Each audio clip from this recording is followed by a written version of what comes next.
que é um espaço virtual suprapartidário, de encontros, de debates de militantes, de ativistas de esquerdas, um canal progressista, trazendo debates de qualidade aqui no nosso Facebook e no YouTube. E tu recebeste também o troféu Mulher Imprensa, como jornalista de mídias sociais. Que bacana isso aí. Foi logo na hora que eu fundei, foi logo depois que eu fundei, já ganhei o prêmio.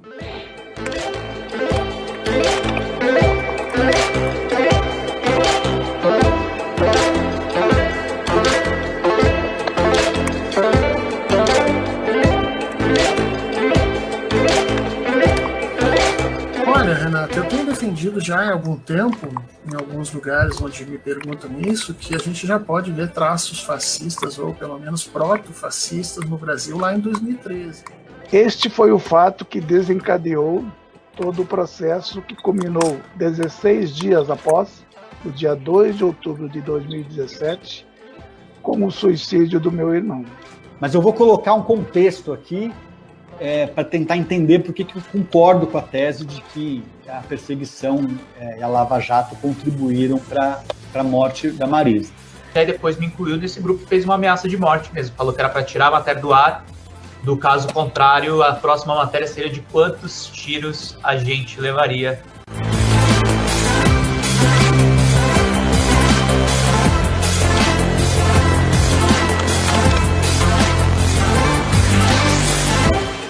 Né? Acho que a gente sempre tem que entender a força da resistência, nunca subestimar a força da resistência e que as coisas mudam, o mundo é uma constante mudança.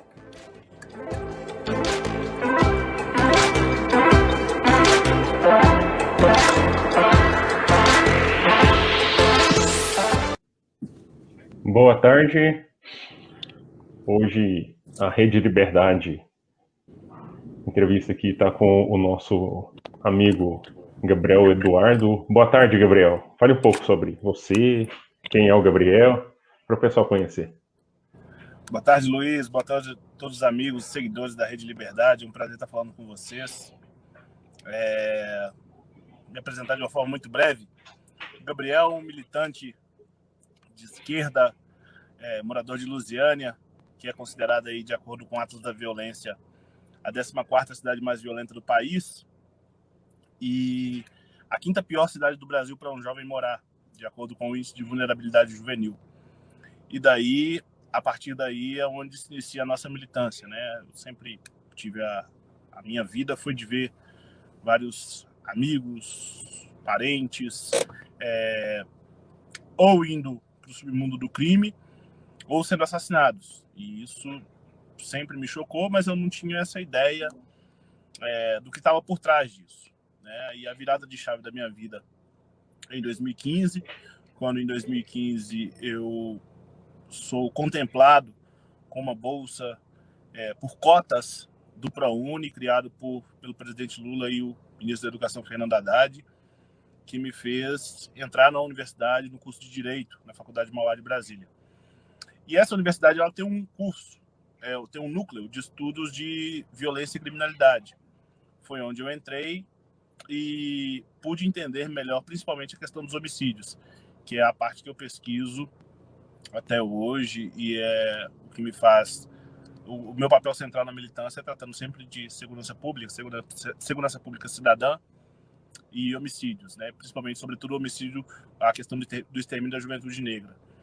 A partir daí, isso em 2015, em 2015 era um assunto que estava muito quente no Brasil. Nós tivemos 2 CPIs, que foi a CPI do assassinato de jovens no Senado e a CPI do assassinato de jovens negros e pobres na Câmara dos Deputados. Então, o assunto estava muito quente no país.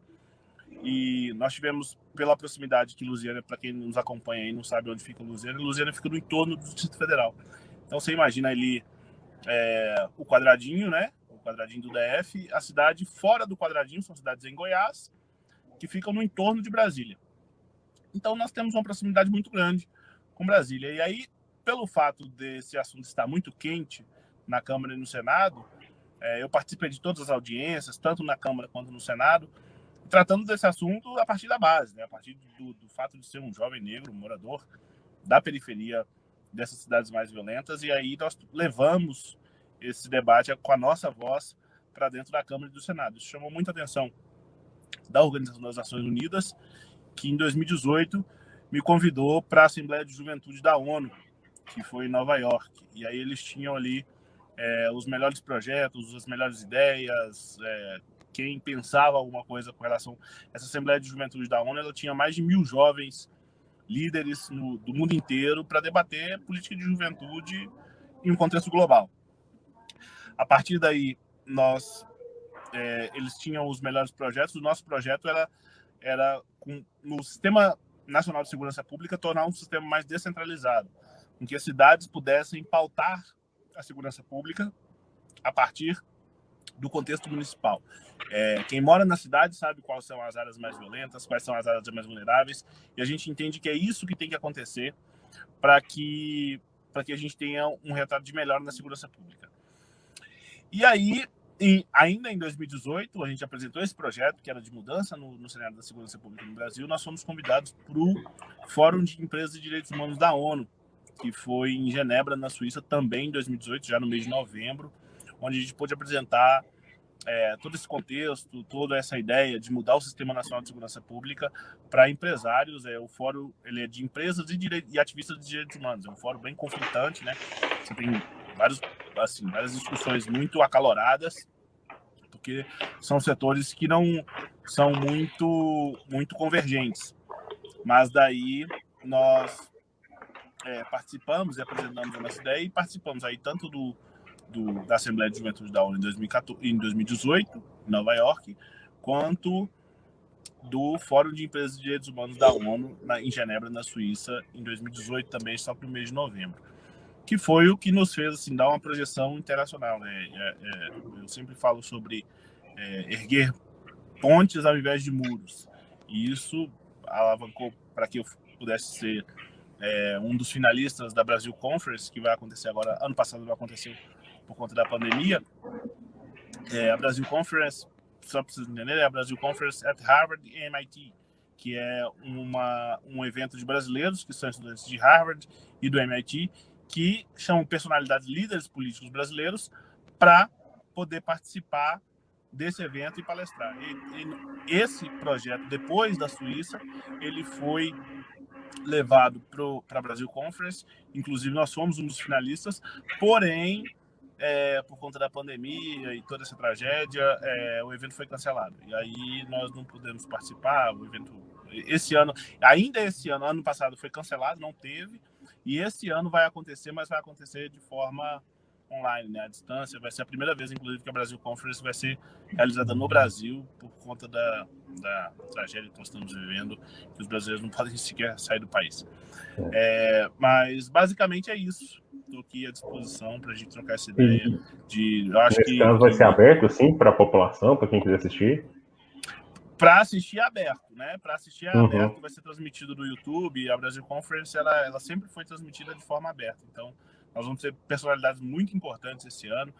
Nós temos uma mesa a mesa que mais promete, que vai pegar fogo, que é uma mesa que nós temos Ciro Gomes, Fernando Haddad, João Dória, Luciano Huck e Flávio Dino. Nós temos essas 4 personalidades em uma mesa.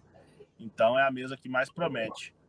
E aí, a Renata aqui está perguntando qual a data da Brasil Conference. A data é no dia 21 deste mês. No dia 21 deste mês é a abertura. Mas para vocês, não é só esse painel. Tem vários painéis. E aí você pode... nem sei se era para responder agora, Luiz, mas é porque apareceu aqui, eu já estou respondendo. Tem vários painéis sobre vários assuntos. Mas começa a partir do dia 21. E aí você pode acessar aí no Facebook, no Twitter, Brasil Conference, que você vai ter acesso a todos os painéis, a todas as palestras que vão ter. E você vai estar em qual? Pode falar, sim? Algum? Eu vou estar na de Segurança Pública. Segurança Pública, né? O Fórum Brasileiro de Segurança Pública vai ter um painel sobre essa questão de como que nós... Porque para a gente está muito claro que as soluções para a segurança pública no Brasil não estão em liberar mais armas, em falar que o bandido bom é bandido morto. Isso soa bem aos ouvidos de quem gosta de soluções fáceis. A gente gosta de pensar e de ter argumentos. Nessa ideia de pensar e ter argumentos, a gente sabe que soluções rápidas para a segurança pública não deram certo em lugar nenhum no mundo. Então, eu vou estar na de Segurança Pública, que é no dia 23, junto com o companheiro Renato Sérgio de Lima, que é presidente do Fórum Brasileiro de Segurança Pública, e com o companheiro, esqueci o nome dele, que foi atacado pelo Gabriel Monteiro, o comandante da PM, ex-comandante da PM, Ibis Pereira, ex-coronel da Polícia Militar do Rio de Janeiro, foi comandante da PM do Rio nos anos de 2014 e 2015, e ele vai estar conosco, junto comigo, com o Renato Sérgio de Lima, para a gente tratar sobre uma segurança pública cidadã que possa tratar da segurança pública de um viés que não seja matar jovem negro e pobre na periferia. O companheiro que apareceu aqui na tela, ele falou falar sobre os policiais antifascistas. São, inclusive, o Adriano falou que a presença dos policiais antifascistas são, inclusive, um grupo que vai estar muito presente nesse debate. É um grupo que está esperando muito esse debate da segurança pública, estarão todos lá e contribuem muito para que a segurança pública no Brasil ela seja humana, né? E aí, gente, não é a gente estar aqui falando que a gente quer, porque quando a gente entra nesse assunto, tem pessoas que falam, mas está defendendo o bandido. Não, não tem ninguém aqui defendendo o bandido, não tem ninguém aqui valorizando o crime. A gente está falando sobre direitos e deveres, e direitos direitos desde a pessoa que seja a mais pobre do Brasil até a mais rica, né? Então, todos os direitos que sejam no sistema judicial e no sistema de justiça criminal, eles devem ser respeitados. É a partir daí que a gente entende que nós podemos avançar num projeto de segurança pública no Brasil. Ô, Gabriel, desde quando você fala aí de 2018 para 2021, nós tivemos 4 anos, né? Uma diferença, assim, bastante interessante. Para você que está lidando com isso diretamente, o que avançou e o que retrocedeu, principalmente para o jovem negro periférico em questão de segurança pública? Não, infelizmente, Luiz, nós tivemos só retrocesso, sabe? Principalmente por conta desse governo que tem aí, né? Sim. E esse governo, e isso se pauta, inclusive, também pela questão dos governos estaduais, né? Hoje nós temos as agendas de segurança pública, elas são vinculadas, sobretudo, aos governos estaduais, né? Quando você tem um Tribunal de Justiça, uma Polícia Militar e uma Polícia Civil vinculadas ao governo estadual, obviamente, são os governos estaduais que pautam um projeto de segurança. Mas, além disso, nós temos algumas forças que são nacionais, igual a Força Nacional de Segurança, o Sistema Nacional de Segurança, que também está subsidiado pelo projeto do governo federal. E esses dois projetos hoje são projetos que são antagônicos a uma ideia de segurança pública cidadã, né? Nós não existe o debate de se reduzir homicídios hoje no Brasil. Nós somos um país, pra você ter uma ideia, nós somos um país com quase 70 mil homicídios por ano, né, onde a maioria das pessoas que morrem são jovens, negros, pobres, moradores de periferia. E nós não temos mas absolutamente nenhum projeto para reduzir homicídios no Brasil. Hoje a Secretaria Nacional de Juventude, o projeto que ela trata como pioneiro, como ali o projeto principal, é de redução de suicídios. Não que o suicídio não seja importante, eu acho que nós devemos investir em políticas de prevenir suicídios, mas eu acho que quando você tem que resolver problemas, o mais grave é o que deve ser o prioritário.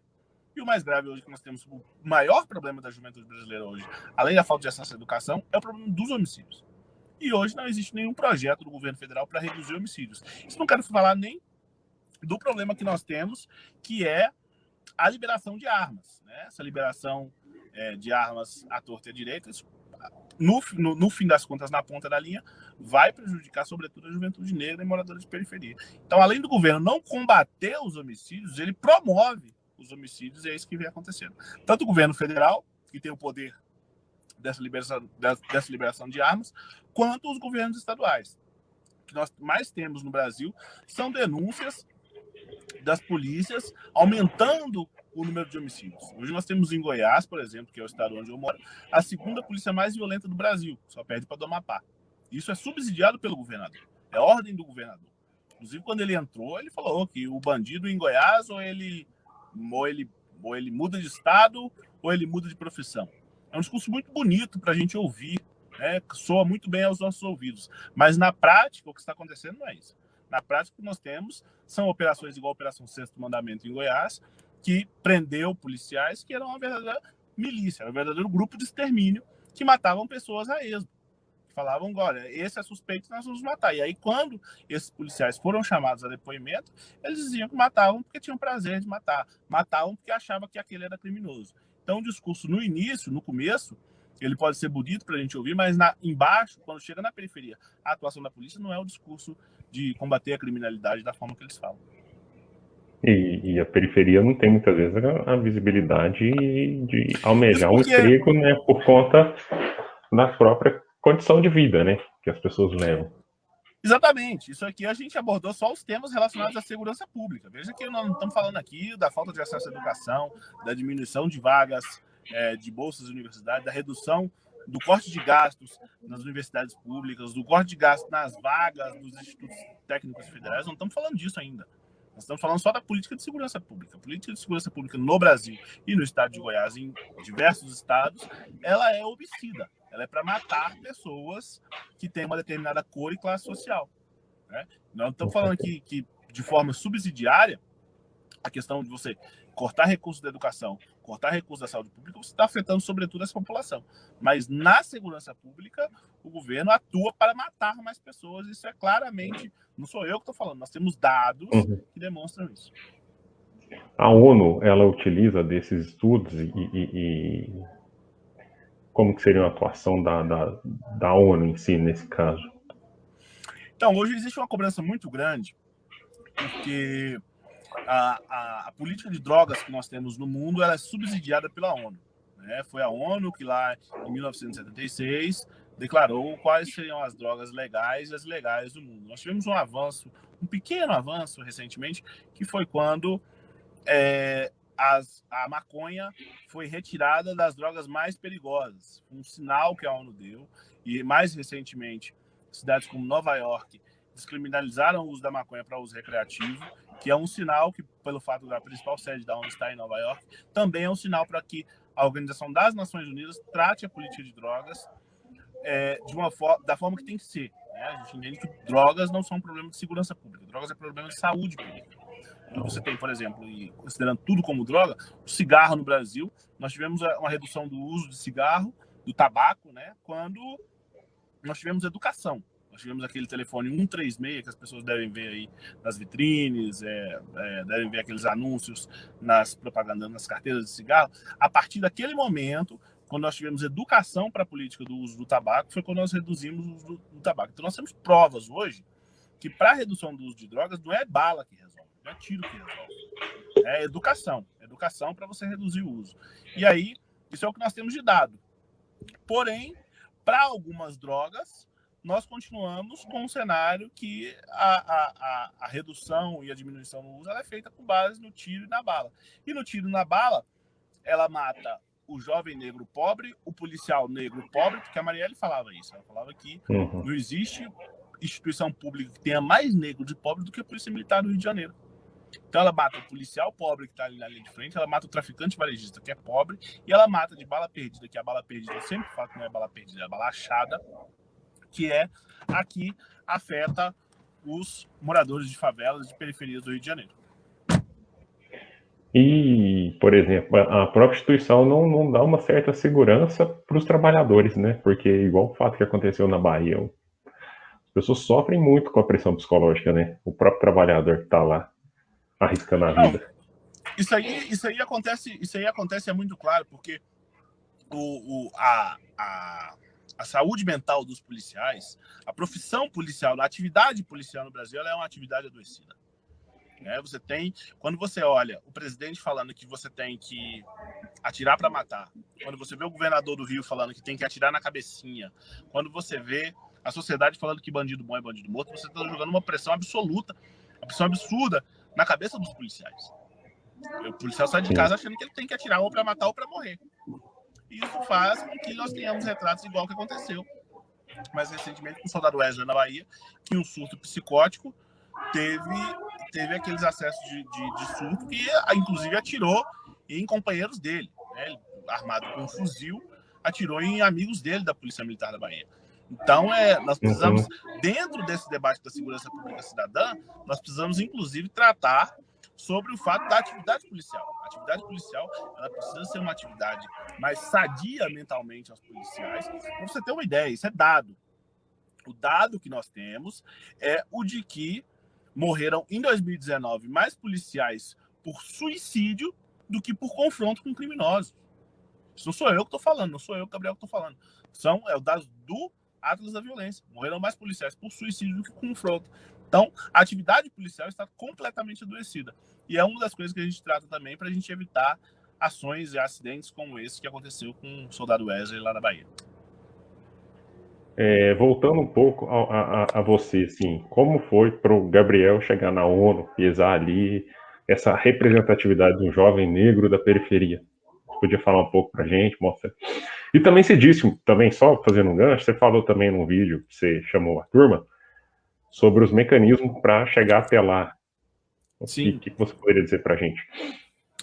Então, para mim foi uma oportunidade muito gratificante, sabe, Luiz? Eu nunca imaginei que eu, um jovem negro, pobre, eu acho que eu tinha tudo, eu sempre falo para as pessoas, eu tinha tudo para dar errado. E aí, do nada, pelo fato da gente participar e botar o dedo na ferida e chegar nos espaços de poder e falando sobre as questões que envolviam o país, isso iria chamar a atenção da ONU. Até hoje eu não sei quem me indicou, porque essas participações elas são indicadas, e até hoje eu não sei quem me indicou. Mas eu queria muito, era meu maior desejo hoje, é descobrir quem foi que me indicou para que eu pudesse participar. E aí, mas essas participações elas não se dão somente via indicação, né? E a gente precisa popularizar isso. A ONU, no site da ONU existem vários. Todos os dias nós temos editais de convocação da sociedade civil para participar dos eventos, seja a Assembleia de Juventude, seja a Assembleia da ONU Mulheres. Existem diversos setores dentro da ONU que debatem com a sociedade civil os problemas mais urgentes para a resolução do que a gente chama de Objetivos do Desenvolvimento Sustentável. São 17 objetivos que nós temos de desenvolvimento sustentável, são os antigos jeitos de mudar o mundo, né? Em 2000, a ONU criou 8 formas de mudar o mundo. Isso foi atualizado em 2015 com 17 objetivos do desenvolvimento sustentável. E aí, a partir daí, eles chamam personalidades de várias partes do mundo para debater esses problemas. Então, para a galera que está nos acompanhando, saiba que não é difícil, não é impossível, né? A história pode ser que eu não estou aqui para contar uma história dramática e dizer que eu sou um herói por ter participado, não. Existem diversos editais, por mais que eu tenha sido convidado, mas existem diversos editais, existem muitas pessoas de periferias que foram participar, tanto em Nova York quanto em Genebra, na Suíça, a partir de editais, contando um pouco da sua história, contando um pouco do que faz. E esses editais são públicos para qualquer pessoa participar. Mas você não falou ainda da representatividade disso para você e para a cidade, para o interior, o que isso representou aí na sua cidade? Não, na cidade foi muito bacana, né? As pessoas ficam muito felizes em ver, né? Eu tinha saído mal de Brasília, aqui, que é a cidade do lado da minha, e do nada estava em Nova York, nos Estados Unidos. Então, assim, foi uma felicidade muito grande. Eu fui com a camisa do Louisiana, que é a cidade que eu moro. Eu cheguei lá com a camisa do Louisiana e postei uma foto, até hoje, a foto que mais repercutiu na cidade, as pessoas compartilhando pela alegria de ter um lusianiense em Nova York, debatendo segurança pública junto da ONU. E eu acho que foi importante, assim, porque isso não impactou não só eu, mas para você ter uma ideia, quando a gente chegou, o importante da representatividade que a ONU dá, é uma história que eu gosto de contar muito, porque quando eu cheguei em Nova York, eu levei vários Atlas da Violência. O Atlas da Violência que não é eu que criei, é o Fórum Brasileiro de Segurança Pública. E eu levei e apresentei aos italianos.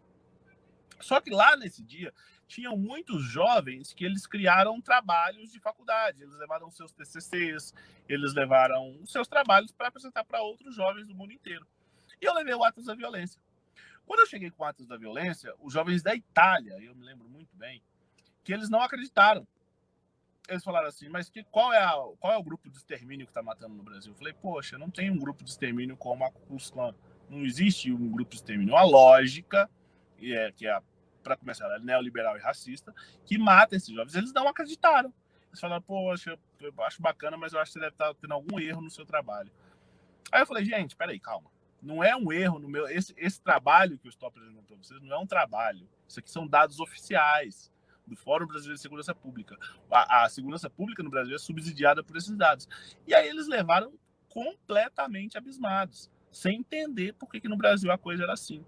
Tanto é que eles chegaram na Itália e pediram para o Fórum Brasileiro de Segurança Pública traduzir do português para o italiano para eles apresentarem lá a situação que existia no Brasil. Ou seja, eles ficaram extremamente surpreendidos, né, com o fato da quantidade de jovens negros que morrem no Brasil E foi uma coisa que não acontece ainda no Brasil. Nós não temos uma sensibilidade ainda no brasileiro, que é um problema que nós temos quando a violência ela é muito acentuada, a gente acaba por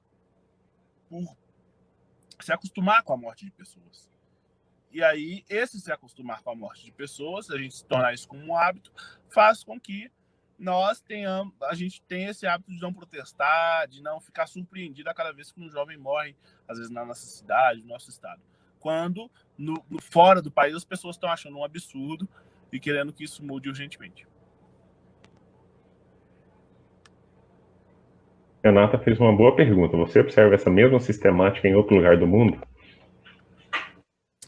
Renata, essa é uma lógica muito frequente dos países da América Latina. Né? Nós temos países da América Latina que tiveram esse tipo de problema, e nós temos esse tipo de problema, sobretudo nos países México, Chile, Bolívia, esses países como Medellín. Medellín é uma cidade que é exemplo hoje para nós de redução de homicídios, onde elas tinham esses problemas.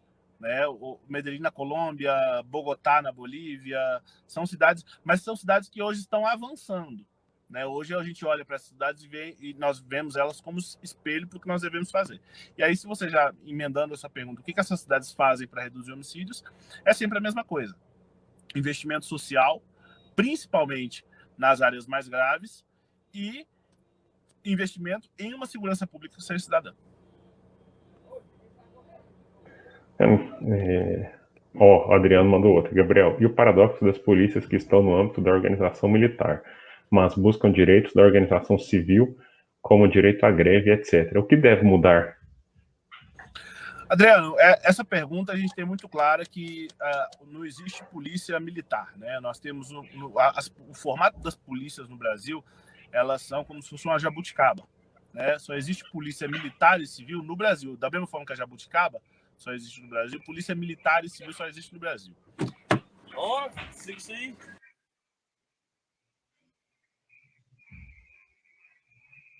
Que isso?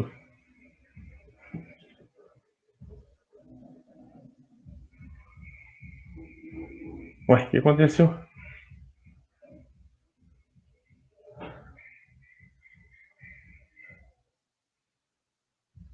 Ué, gente.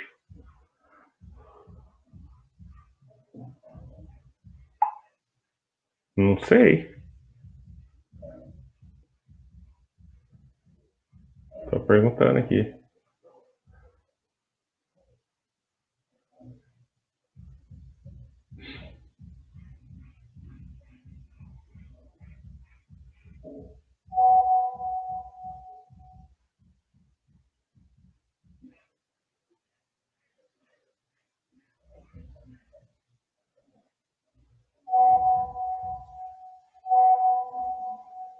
Ixi.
Tá havendo um problema técnico com o Gabriel e logo eu acho que ele retorna. Vocês acham que a gente continua? Ele espera ou abre de novo?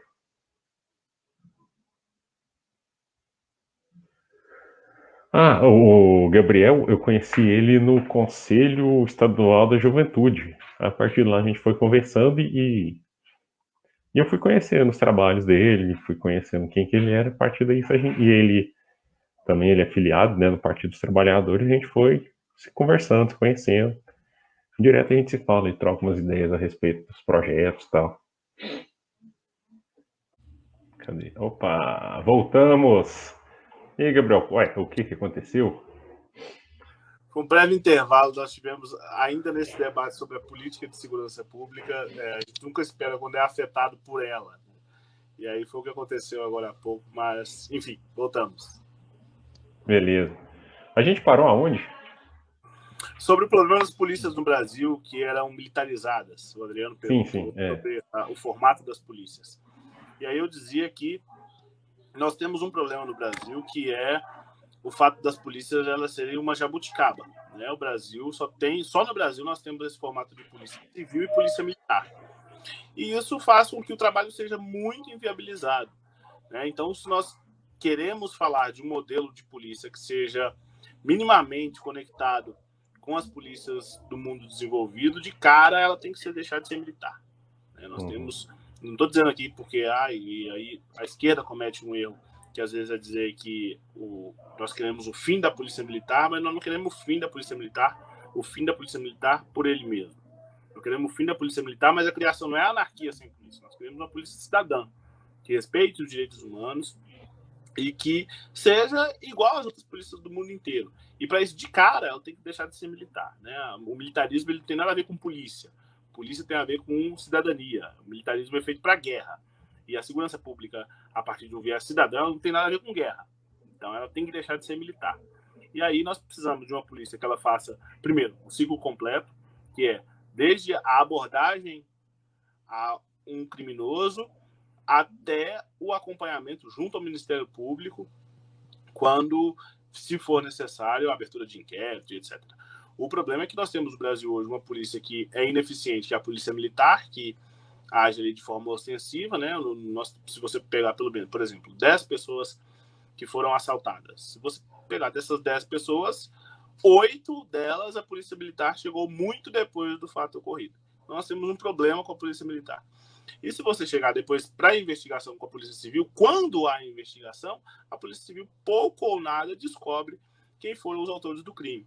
Então, nós temos um problema que não afeta não só a própria instituição policial, mas quem depende dela, que são os cidadãos. Gabriel, você tocando nesse ponto, eu quero saber de você o seguinte. Você conheceu a Europa e conheceu os Estados Unidos, né? Você chegou a ter alguma abordagem policial na Europa, nos Estados Unidos, e se teve alguma diferença em relação à brasileira? Porque, assim, a gente tem, é óbvio, é evidente que no Brasil a polícia ela enxerga uma cor só, né, para abordagem, e a gente sabe disso. E isso vem a ser diferente na Europa, vem a ser diferente nos Estados Unidos, ou é a mesma coisa também? Luiz, é um cenário que, enquanto você imagina a polícia, ela sempre vai ter esse caráter, que é um caráter racista. Não adianta, quando você vê, por exemplo, casos igual do George Floyd, que ele foi assassinado por policiais, ela sempre será uma instituição racista. Só que eu não tenho o pensamento a partir que existem vários pensamentos para uma política de segurança pública, e uma delas parte do anarquismo e abolicionismo, né, que é a sociedade sem polícia. Eu, particularmente, não acredito, respeito quem acredita, mas, particularmente, eu não acredito nesse sistema. Eu acredito e essas pessoas que entendem o anarquismo e o abolicionismo, eles entendem que a sociedade ela se regula naturalmente sem as polícias e que nós poderíamos ter uma sociedade livre de policiais e que elas servem estritamente para matar e para prender aquelas pessoas que não servem ao capitalismo. Então, eu não tenho esse pensamento, particularmente. Eu vou no pensamento de estudiosos, especialistas respeitados no Brasil, igual o próprio Renato Sérgio de Lima, que é presidente do Fórum Brasileiro de Segurança Pública, a Ilona de Carvalho, que é presidenta do Instituto Igarapé, que falam que nós precisamos, primeiro, ter uma polícia mais cidadã. Eu vou por esse pensamento. E aí, essa polícia cidadã, nós temos em alguns locais do planeta. Nos Estados Unidos, nem tanto. Nos Estados Unidos, nós temos um espelho bem mais reduzido do que aqui, por conta da guerra às drogas lá também ser reduzida, né? Nós temos locais nos Estados Unidos em que o uso recreativo tanto da cannabis quanto de outras drogas, ele é liberado. Então você não tem aquela guerra às drogas que é entrar no morro atirando com um pretexto de que é combater as drogas. Mas você tem abordagens muito violentas. Já na Suíça é realmente um outro mundo, assim. As polícias, elas... Lá, nos Estados Unidos eu não fui, mas na Suíça eu já fui abordado e não tem comparação, sabe? É você ver o nível e aí você faz um comparativo com o que são as polícias, né? Nesses dois locais. As polícias, elas não são militares, elas não são treinadas para guerra, elas são treinadas para agir com um cidadão comum, que é o que eu era, por mais que eu fosse um visitante, mas o que eu era um cidadão comum, e o tratamento foi muito diferente do que qualquer abordagem que eu já tenha sofrido no Brasil. E olhando assim, focando acho que o Brasil, um país periférico, terceiro mundo, o racismo em si é mais ele parece, né? Porque o racismo ele é no mundo inteiro, mas parece ser mais estrutural num país como o nosso, né? E também pela questão da quantidade. Você acha que qual seriam os caminhos para a gente mudar um pouco essa realidade a médio e longo prazo? Assim, que você acha? O que nós temos de cara, Luiz, é entender o racismo estrutural como um projeto de criminalizar pessoas negras ao longo do tempo, né? Quando você fala, por exemplo, durante a escravidão, quando você tinha uma lei de terras, onde ali, digamos que após a abolição da escravidão, nós tivemos a lei de terras. O que era a lei de terras? Era que quem só podia comprar terra era quem tivesse dinheiro, tivesse vindo de fora. O Estado era o dono das terras e escolhia para quem vender. Quem, às vezes, poderia até ter as condições de trabalhar e comprar essas terras, não tinha o direito de comprar, né? Os escravos libertos, eles não tinham direito de comprar terras. Então, você vê que a legislação é um projeto racista. Fora a lei da vadiagem, né? Exatamente, eu ia falar dela que vem depois. A lei da vadiagem, você liberta os escravos e diz que, olha, mas quem estiver na rua sem fazer nada é vadio. Se for vadio, pode ser preso. Mas, e um detalhe da lei da vadiagem que poucas pessoas falam, é que a lei da vadiagem, ela libera o filho ou o dono de grandes posses, né? No Código Penal de 1953, você fala que se o cara tiver grandes posses e estiver na rua sem fazer nada, ele não é um vadio. Então, assim, é um fato de que a lei, ela tinha o caráter racista, né? Mas todo mundo pode ser preso na lei da vadiagem? Não. Se você tiver grandes posses, você não é um vadio. Se você é uma abastado, você não é enquadrado na lei da vadiagem.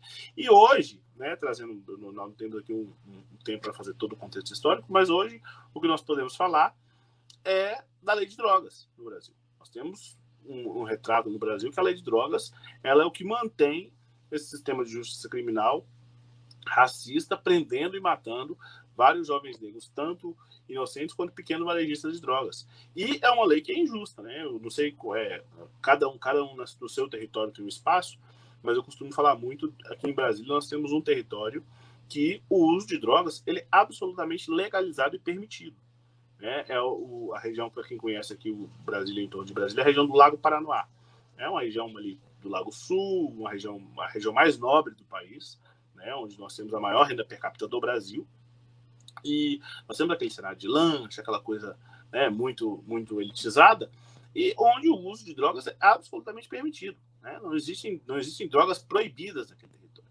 Então, quem já foi, quem já teve a oportunidade de ir, quem já viu o vídeo, sabe que no Lago Paranoá, você pode usar qualquer tipo de droga que você quiser, que você não é incomodado pela polícia, a polícia lá não dá tiro, não tem bala perdida. Então, nós temos um cenário hoje em que alguns territórios... A Renata está aqui perguntando se o Lago Paranoá não é perto do Palácio da Alvorada. Ele é um pouco distante, porque o Palácio da Alvorada não faz muito margem com o lago. O lago ele faz margem com o Lago Sul e Lago Norte, que são duas cidades satélites de Brasília. Mas é próximo sim. E aí, esse local, né, as pessoas usam drogas com total facilidade, não são incomodadas pela polícia. Já aqui no meu bairro, que já é na periferia de Brasília, ou se você for na Ceilândia, que ainda é dentro do Distrito Federal, a forma de abordagem com quem tiver com um cigarro de maconha, com, 5 gramas de cocaína, é outra. Então, é a prova de que o projeto racista, ele se reestrutura e se movimenta. Né? A lei da vadiagem, a lei de terras, hoje, ela é colocada na lei de drogas. Você tem um helicóptero aí lá atrás do Aécio, tem agora presidencial que nada, aconteceu nada, né? Não, o último avião de cocaína que caiu não, que foi abatido, nem foi abatido, teve que pousar, foi na fazenda do Blairo Maggi, que era ministro da Agricultura do governo Temer. Então, nós temos um cenário em que no Brasil a política de drogas ela tem cor e CEP, né? Sem essa galera não existe uma política que inclusive sustente esse tipo de extermínio ou de encarceramento. É igual você falou no início do vídeo, né? A política antidroga ela tem que ser da saúde e não da segurança, né? Exatamente. Você não trata, nenhum local no mundo tratou política de drogas com bala. A gente sempre tratou política de drogas com políticas de saúde.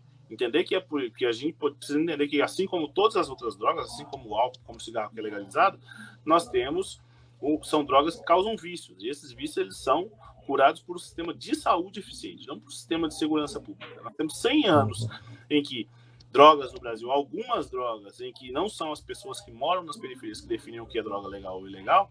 Há 100 anos nós temos o combate às drogas contínuo e o uso dessas drogas não diminuiu, mas, em compensação, o número de pessoas vítimas desse extermínio, desses encarceramentos, só aumenta. Então, que comprova por A mais B que a política de drogas ela é fracassada. A política de drogas que nós temos hoje ela é fracassada. Porque você tem mais jovens mortos pelo confronto, pela guerra às drogas, do que pelo uso e o abuso delas. Não, e dentro das carceragens também a gente tem uma cor predominante, né? Você pega, por exemplo, eu não lembro quem, um dos atores globais, acho que ele não chega a ser da Globo não, mas ele já falou até na Globo, falou, minha casa é em tal local, eu planto 3, 4 pés de maconha, a polícia nunca foi lá. Porque no Rio, é o Gregório, isso. Ele fala justamente isso. E a realidade do Brasil, a gente não precisa acreditar que isso vai distante. E hoje você tem isso, principalmente, isso começa a ficar mais grave com a eleição de 2018. Né? Nós não temos hoje nenhuma, por mais que o governo federal trate da questão do excludente de ilicitude, de que policial vai poder atirar para matar, isso ainda não passou no Congresso. Porém, o fato é que esses policiais... Leblon, ele mora no Leblon. Eles se sentem mais encorajados pelo fato de serem incentivados pelo presidente da República. Você veja bem, não existe nenhuma legislação hoje que autorize o policial a atirar para matar, que autorize o policial a bater, torturar pessoas. Não existe. O policial que fizer isso, se for pego, existe, claro, um corporativismo nas polícias, mas o policial que for pego fazendo isso, ele pode sofrer as sanções da lei, assim como todo trabalhador brasileiro, o rigor da lei. Mas o fato é que, pelo fato do presidente apoiar isso, simplesmente pela palavra, hoje nós temos um retrato em que policiais são encorajados a ter ações que vão totalmente contra o que se diz em qualquer protocolo de...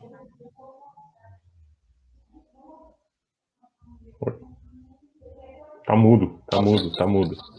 Voltou? Voltou. Que vão totalmente contra o protocolo do que a gente entende como polícia militar no mundo, como polícia no mundo, com base simplesmente no que o presidente disse. Então, esse é um medo que nós já tínhamos, né? Nós falamos assim, gente, pode vir uma legislação que autorize os policiais a matar, mas até hoje essa legislação não veio. O que veio foi uma palavra do presidente, uma palavra do governador, que fala, olha, pode atirar para matar, pode bater, pode torturar, e isso mantém esses policiais cometendo mais abusos do que já cometiam nos anos 90, nos anos 2000. Ô, Gabriel, foi bom você ter tocado nesse ponto, porque agora eu pego assim, você como delegado da ONU, como um militante, né, antirracista, com toda essa carga, como um defensor, né, que eu sei que é dos direitos humanos, como é que você, militante e defensor dos direitos humanos, como você enxerga 2018 para cá, nesse sentido da questão até das falas desse que está aí, do demônio do cercadinho, e do Temer, até antes dele pegar a faixa presidencial, e do Temer também em relação a essa segurança toda que se tem, e da questão das PMs também, né, desse incentivo, e dessa vontade dele que ele tem de federalizar as PMs. Não, Luiz, esse é um debate que a gente precisa ter muita sensibilidade e entender que ele não vai ser resolvido com golpe de frase feita, de falar que vou fazer isso, que vai dar. Qualquer candidato a presidente, qualquer deputado, qualquer senador que prometer soluções, desconfiem, gente, desconfiem de qualquer candidato que prometer soluções rápidas para a segurança pública. Não existe em nenhum local do mundo um sistema de segurança pública que passou a ser eficiente com 1, 2, 3 anos. Não existe isso. Não existe. Né? O que nós temos de 2016 para cá é o aumento do número de circulação de armas que eles dizem por ser legais, né? Mas que essas armas, por exemplo, para você ter uma ideia, nós temos dados que mostram que 70% das armas que estão no crime em Goiás, estão na mão de ladrões, de assassinos, de homicidas, elas vieram do mercado legal. São armas Taurus, Rossi, calibre .38, que então são armas vendidas dentro do território. Quem diz que, nossa, as fronteiras do Paraguai passa muita arma. Não, mentira. 7 a cada 10 armas que são apreendidas nas mãos de criminosos em Goiás são armas .38 de marca Taurus ou Rossi. Marca Taurus ou Rossi são armas nacionais, ou seja, são armas que em um certo momento elas foram legais e em um certo momento não, elas foram compradas e adquiridas com armas legais e em algum momento elas se desviaram para a mão de criminosos. E a gente não precisa ser muito inteligente, precisa ter 2 neurônios para pensar. Se 7 a cada 10 armas que nessa epidemia de violência que nós estamos vivendo, né? Todo mundo conhece 2, 3, 4, 5, 6 pessoas que foram assaltadas na vida. Se nessa epidemia de violência que nós estamos vivendo, de 7 a cada 10 crimes são cometidos com armas que foram vendidas de forma legal, nós aumentando o número de armas em circulação no mercado, a tendência da criminalidade é aumentar ou diminuir. Precisa ser muito inteligente para ligar uma coisa com a outra. E o que nós temos hoje de cenário de 2016 para cá é justamente esse, de aumento de armas, né? Quando você fala que as pessoas vão poder se defender por conta própria, é uma mentira. Né? O que você mais tem inclusive no número de policiais. A maioria dos policiais que são mortos hoje no Brasil, eles são mortos não em operação, eles são mortos fora de serviço, que é ou por conta da reação, que é mal sucedida, ou por conta daquele criminoso que já vem para matar o policial sabendo que ele tem uma arma.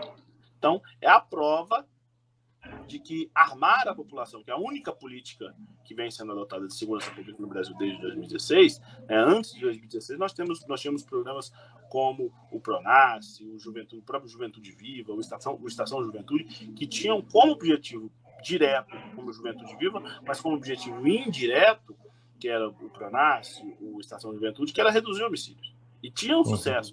Não era um exemplo, um case de sucesso absoluto, mas era, de forma ali, até que incipiente, a solução para esses problemas. O que não está acontecendo hoje. O que nós temos de política hoje é simplesmente distribuir armas para pessoas como se isso fosse eficiente. Então, a esquerda brasileira precisa estudar segurança pública, viver segurança pública, ir para as periferias, entender o problema, né? E para contrapor esse projeto da direita que vende muito fácil, que soa muito fácil aos ouvidos das pessoas, que é só colocar arma na mão das pessoas que tudo vai se resolver. Tá claro que não vai ser. Teve uma pergunta aí se a polícia ajuda. Olha lá, seria correto afirmar que a própria polícia auxilia o crime com o fornecimento de armas e munição? Eu quero trazer para o contexto do estado de Goiás, que a gente teve um governador passado que não ajudou muito na polícia e ele era altamente truculento e modificou, passou o estado para esse que está atual, que segue praticamente a mesma linha, com um discurso ainda pior, né? Ainda mais violento, de mais violência ainda, que é o que você falou no início do vídeo, né? Em Goiás, assim, eu posso falar muito do meu estado, mas alguns estados eu estudo um pouco mais, que é a questão do Rio de Janeiro. Nós temos, inclusive, como colaborador, que é de fornecimento dessas drogas, dessas armas e de munição, que é a polícia. Em Goiás, esse cenário não é tão aprofundado. Em Goiás, o que nós temos de armas apreendidas no crime são poucas armas de uso restrito das polícias. Nós temos a polícia de Goiás como um órgão de desvio de armas. Isso os dados mostram. Mas já no Rio de Janeiro, nós temos isso muito claro. Né? Gente, não precisa a gente pensar muita coisa. Nós temos fábricas de fuzis em periferia. Não temos fábrica de fuzil em periferia. Não temos fábrica de fuzil em favela. Tem fábrica de fuzil aqui no entorno do Distrito Federal? Não tem. Como que chegam esses fuzis? Esses fuzis vêm de fora. Eles atravessam o oceano, entram pelo aeroporto, pelas fazendas, pelo helicóptero de gente muito poderosa por aí e chegam dentro da periferia. Se eles dizem que se cercam com toda aquela segurança, por que essas armas continuam chegando? Quem autoriza para que essas armas continuem chegando? Nós precisamos debater isso. Dizer que não é justo a gente culpar quem está ali na ponta que recebe o fuzil quando você tem um sistema todo que oferece esse fuzil para essas pessoas. Entendeu? A gente precisa debater como que é a atuação das polícias, e aí você tem alguns cases de sucesso, por exemplo, no Rio Grande do Sul, eles têm um bônus policiais por armas apreendidas. Isso tem dado muito certo. Né? E esse bônus no salário dos policiais tem dado certo no Rio Grande do Sul. Você tem alguns outros estados, por exemplo, com relação à valorização do trabalho policial. Goiás é um dos estados que paga pior a polícia. Rio de Janeiro paga um salário mínimo a um policial militar soldado. Então, é a prova de que, primeiro, isso não vai vir da solução liberal, que é colocar a arma na mão das pessoas. Isso vai vir da solução do Estado, que é a valorização do servidor público e o controle de armas no território. Esse é o fato primário para a gente reduzir isso. Né? Quando nós tivemos o controle de armas no território, quando você tem um cenário onde 70% dos homicídios cometidos no país são por arma de fogo, está claro que nós precisamos controlar a quantidade de armas que circulam no território. Mas, para além de controlar a quantidade de armas, você precisa valorizar os profissionais que controlam essas armas. Não adianta você oferecer um salário mínimo para um policial, oferecer R$1.000 de salário para um policial, se um fuzil que ele apreende vale 50 mil. Não, você vai oferecer salário ruim, uma arma péssima e os carros totalmente estragados. Exatamente. Enquanto você oferece um salário mínimo para um policial R$1.100, ele recebe 50 mil para não apreender um fuzil, que é o que vale o que vale no mercado das favelas. Um fuzil vale R$50 mil, um fuzil do Comando Vermelho vale R$50 mil. Então, e aí é uma contradição que, principalmente os liberais, vão ter que passar, que é entender que essa solução passa, sim, pelo controle do Estado com armas e pela valorização do serviço público ao serviço das polícias. Não vai vir de valorização da segurança privada, não vai vir de fortalecer o mercado interno de armas. Isso tudo já deu errado. Não estou falando que vai dar errado, isso tudo já deu errado. Já deu, né? Não vai, não. Já tem todos os dados que o fracasso veio, né? No... Gabriel, eu acho que foi muito bom, sabe? Eu acho que valeu muito a pena, apesar aí do contratempo. Eu quero, em nome da rede, agradecer bastante a sua colaboração, dizer que estamos de portas abertas, que eu acho que esse debate pode ser feito mais vezes e deve ser feito mais vezes. Com certeza. Entendeu? De coração agradecer aí. Luiz, eu quero agradecer a oportunidade, foi um prazer participar com vocês aí, mesmo por conta do contratempo. É um retrato muito do que acontece no Brasil. Poderia ter sido pior, inclusive, o desfecho poderia ter sido pior, mas é um retrato muito do que acontece no Brasil. Mas no fim eu quero agradecer pela oportunidade, agradecer estar participando aqui com vocês, agradecer pelas perguntas. São perguntas que a gente gosta de responder para esclarecer muitos pontos que ainda são obscuros da sociedade brasileira. Dizer que eu estou à disposição.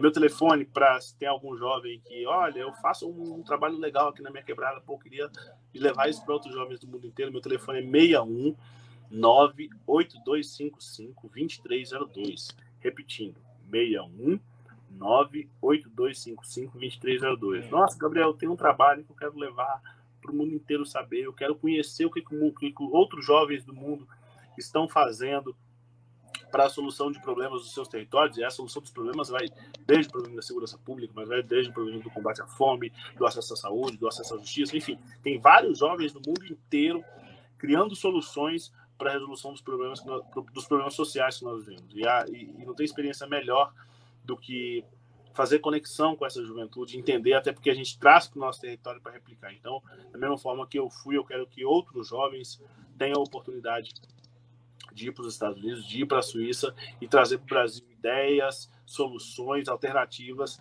para que a gente possa combater os mais diversos problemas sociais que nós vivemos. Então, quero mais uma vez agradecer à Rede Liberdade pela oportunidade, agradecer a todos os seguidores que nos acompanharam até agora, dizer que estamos à disposição para fazer esse debate sempre que vocês acharem necessário. Parabéns pelo trabalho aí. Valeu. Parabéns aí pela militância e Vamos junto, Tamo boa junto sorte sempre. mais e mais sucesso. Um abraço. Valeu.